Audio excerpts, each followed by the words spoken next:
দলিল করে দেয়া বাড়ি ও জমির মালিকানা ফেরত পেতে পালক বাবা ও খালার একাধিক মিথ্যা মামলায় হয়রানির শিকার ইকবাল শামস নামের এক যুবক। ক্রাইম রিপোর্টার্স অ্যাসোসিয়েশনে আয়োজিত সংবাদ সম্মেলনে ভুক্তভোগীর পরিবার জানায়, একাধিক মামলা ও মানসিক নির্যাতন করে নিজের নামের বাড়ি থেকে বের করতে চাপ দেয়া হচ্ছে তাকে। মনির হোসেন তপুর রিপোর্ট। মিরপুরের বাসিন্দা নিঃসন্তান দম্পতি AKM শামসুল হক ও মাহমুদা হক ১৯৭৮ সালে ৭ দিনের এক শিশু সন্তানকে পালক নেন। ২০০৩ সালে পালক মা মাহমুদা হক মারা যাওয়ার পর ইকবালকে অস্বীকার করে পালক বাবা AKM শামসুল হক দ্বিতীয় বিয়ে করেন। ইকবালকে দলিল করে দেয়া মিরপুরের বাড়ির ৩টি ফ্লোর ফেরত পেতে দেওয়ানি মামলা করে পালক বাবা। একই সাথে মার নামে থাকা মিরপুরের রূপনগরের ২ কাঠা জমিও ইকবালকে দিয়ে দলিল করিয়ে বিক্রি করে দেয় পালক বাবা। শারীরিক, মানসিক এবং অর্থনৈতিক আমাকে ওরা ধ্বংস করে দিছে। এখন আমার এতগুলো মামলা চালানোর মতো কোনো টাকা পয়সা নাই। আমার সন্তানরা বাইরে বেরোতে পারে না। সার্টিফিকেটটা তোলেন ওর বাবা এবং ছেলের সঙ্গে জমিটা মুক্তারনামা দলিল করে বিক্রি করেন।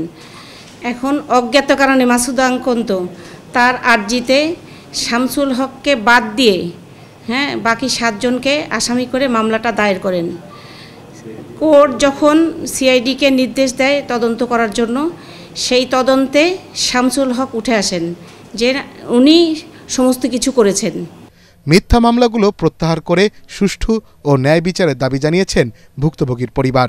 একই সাথে ইকবাল শামসের প্রকৃত বাবা মার সন্ধান খুঁজছেন তারা।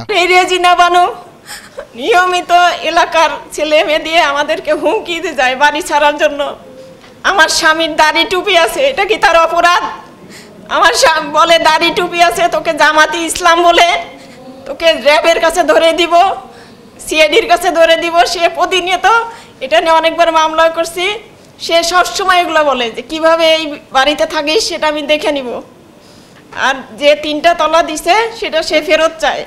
সে এত হেও হয়ে গেছে, তার আসলে বাঁচা না বাঁচার সামিল হয়ে গেছে জীবনটা। তাকে সুষ্ঠু জীবন আসলে তার এবং তার পরিবার, এই কারণে আমার বোনও মানুষের কাছে হেও হচ্ছে, সে কারো কাছে যেতে পারছে না। স্কুল কলেজে সবাই তাদেরকে হেও করছে। শামসুল হকের প্রথম স্ত্রী মারা যাওয়ার পর দ্বিতীয় বিয়ে করার পরেই মূলত সন্তান ইকবাল শামসকে একের পর এক নির্যাতনের শিকার হতে হয়। 1 মাসের বেশি সময় ধরে ইকবাল এখন কারাগারে রয়েছে। মনির হোসেন তপু, ATN বাংলা, ঢাকা।